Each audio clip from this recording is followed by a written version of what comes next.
திமுக தோக்கலங்க, நாங்க மீண்டு வருவோம். எல்லாருக்கும் சந்தோஷமா இருக்குமே.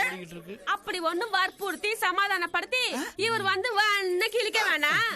இங்க இருந்து இருக்கிற பஞ்சாயத்தை பாக்கட்டும். உங்களுக்கு தெரிய மாட்டேங்குது, 75 வருஷ பாரம்பரியம். நாங்க எவ்வளவோ அடிகளை பார்த்திருக்கோம். அடிகள் எல்லாம் தாண்டி நாங்க மீண்டு வர்றதுதான் எங்க சரித்திரமே தவிர நாங்க விழுவுறது எங்க சரித்திரம் கிடையாது. அதனால கூடிய சீக்கிரம் நாங்க மீண்டு வருவோம். திமுக கண்டிப்பா வெல்லும்.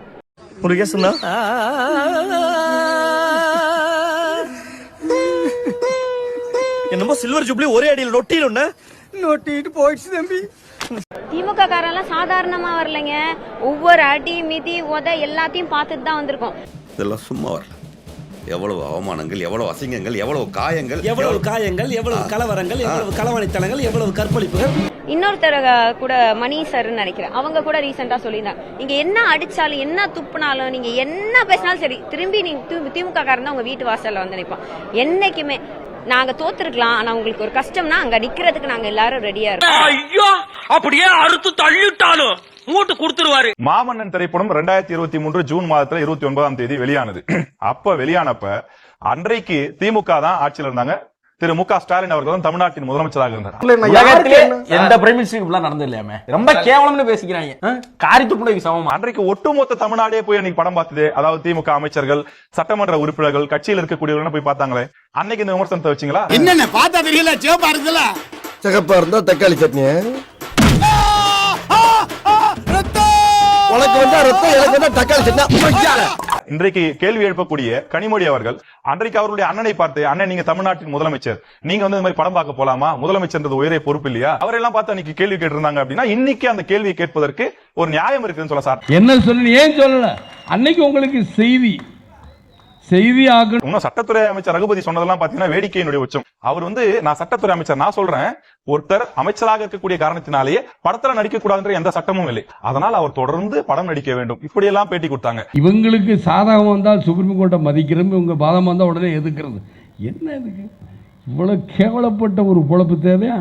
சேகர் பாபு அவர்கள் ஒவ்வொரு சட்டமன்ற உறுப்பினரும் ஒவ்வொரு அமைச்சரும் போட்டி போட்டு, நீ எத்தனை டிக்கெட் வாங்கி கொடுத்த உங்க ரசிகர்களுக்கு அல்லது உங்க கட்சி நிர்வாகிகளுக்கு, நான் எத்தனை டிக்கெட் வாங்கி கொடுத்தேன், எத்தனை ஷோ நான் என் தொகுதியில ஓடிச்சு பாத்தியா அப்படிங்கிற போட்டி தான் அன்னைக்கு மாமன்னன் படத்துல நடந்துட்டு இருந்தது.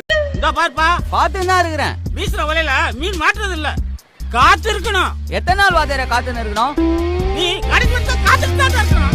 இப்ப தமிழ்நாட்டு முதலமைச்சர் மு க ஸ்டாலின் அவர்களுக்கு வந்துருவோம். இப்ப அவரை எடுத்துக்கிட்டீங்க அப்படின்னா அடிக்கடி அவர் சொல்லக்கூடிய ஒரு வார்த்தை இருக்கு, இந்தியாவிலேயே நம்பர் 1 முதலமைச்சர் நான் தான் அப்படிங்கறதா திமுகவினர் சொல்லக்கூடிய ஒரு வாதமாக இருக்கிறது. என்னை பொறுத்தவரை நம்மள நிராகரிக்கிறவங்க இருக்க மாட்டாங்கன்னு நான் நிச்சயமா நம்புறேன். போன மாசம் தானே நான் அடிச்சேன். அது போன மாசம், நான் சொல்றது இந்த மாசம். தாவேக்காவினர் என்ன சொல்றாங்க அப்படின்னா அவர் நம்பர் 1 முதலமைச்சர் தான். உண்மைதான். எதுல அப்படின்னா டிவி, அதாவது சினிமா படங்கள் பார்த்துட்டு ரிவ்யூ எழுதுறதுல நம்பர் 1 முதலமைச்சரா இருந்தாரு.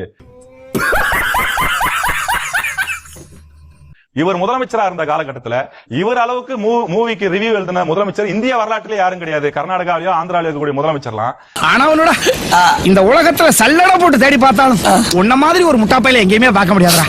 இந்த ஒரு தகுதி போதும்டா. தமிழ்நாடு முதலமைச்சர் மு க ஸ்டாலின் அளவுக்கு திரைப்படங்களை பார்த்துட்டு விமர்சனங்களை முன்வைக்கல அல்லது பாராட்டுகளை முன்வைக்கலன்னு சொல்லி சொல்றாங்க. என்கிட்ட பெரிய பட்டியலே இருக்கு.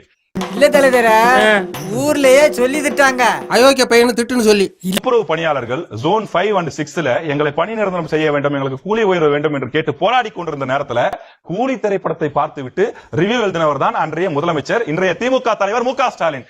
எங்களை பார்த்தா நான் லூசு மாதிரி தெரியுதா? தேவையா பையா, இது உனக்கு தேவையா பையா என்று நாங்கள் கேட்போம். அப்படிப்பட்ட ஒரு கட்சியில் இருந்து கொண்டு அவர்கள் எங்கள் கட்சியை கேள்வி கேட்பதற்கு என்ன நியாயம் இருக்குன்னு நீங்க தாவேக்காரங்க கேக்குறாங்கல்ல, அதுக்கு என்ன பதில் சொல்ல முடியும் திமுகவினரால?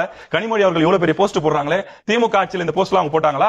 எல்லாமே பொய் தான். இதெல்லாம் எதுக்கு காட்டுற? நீங்க புரிஞ்சுக்கணும். நீங்க வந்து ஒரு முதலமைச்சர், நீங்க வந்து ஒரு அமைச்சர் உதயநிதி அவர்கள், நீங்க வந்து இத்தனைக்கும் ஒரு இவராவது முதலமைச்சர், இப்ப முதலமைச்சராக கூடிய விஜய் அவர்கள் வந்து அவர் நடிகராக இருக்கும்போது நடிச்சு முடிச்சிட்டாரு.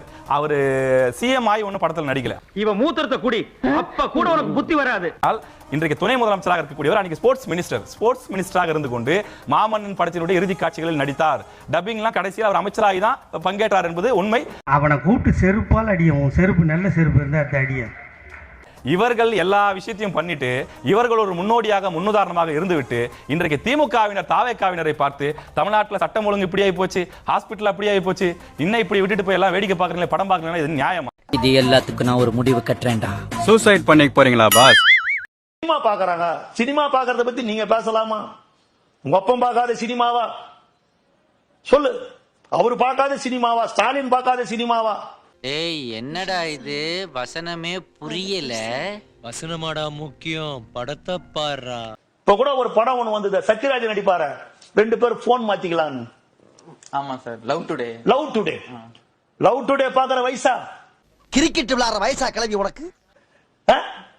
அதுல போய் ஸ்டாலின் உட்கார்ந்துங்கன்னா அவங்க சம்சாரம் 2 பேரும் போய் படம் பார்த்துட்டு, இந்த படத்தை பார்த்துட்டு நான் எங்க வைஃப் கிட்ட சொன்னேன், நம்ம 2 பேரும் போனை மாத்திக்கலாமான்னா, ஐயோ வாடான்னு அவங்க சொன்னாங்கன்னு பேட்டி கொடுத்தியே.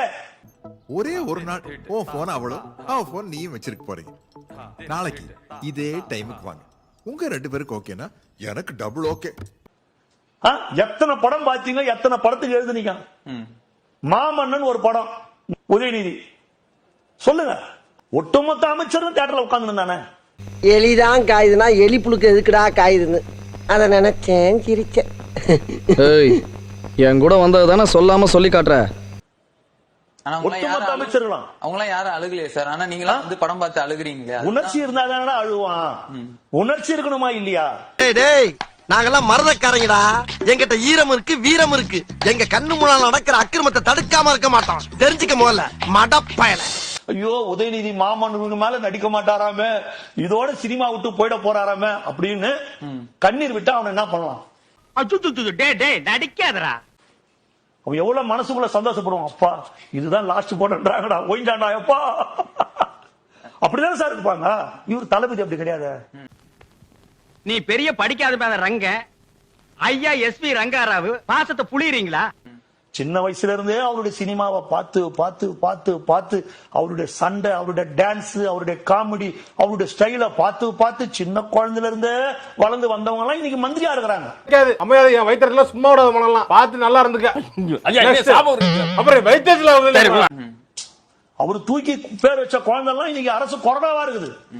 அப்ப அவங்க அழுவாங்க தானே, அவங்க உணர்ச்சி வசப்பட்டு அழுவாங்க தானே. எதை பத்தி பேசிக்கிறீங்க? இவன் கடைசி வரைக்கும் எதை பத்தி பேசுறாமா இருக்கிறேன். ஐயோ இதுக்கப்புறம் நீங்க படம் நடிக்க மாட்டீங்களா? இந்த டான்ஸ் நாங்க இனி எங்க பார்க்க போறோம்? இந்த ஸ்டைல நாங்க இனி எங்க பார்க்க போறோம்? சார் மனித வாழ்க்கையே கொஞ்ச காலம் தான் சார்.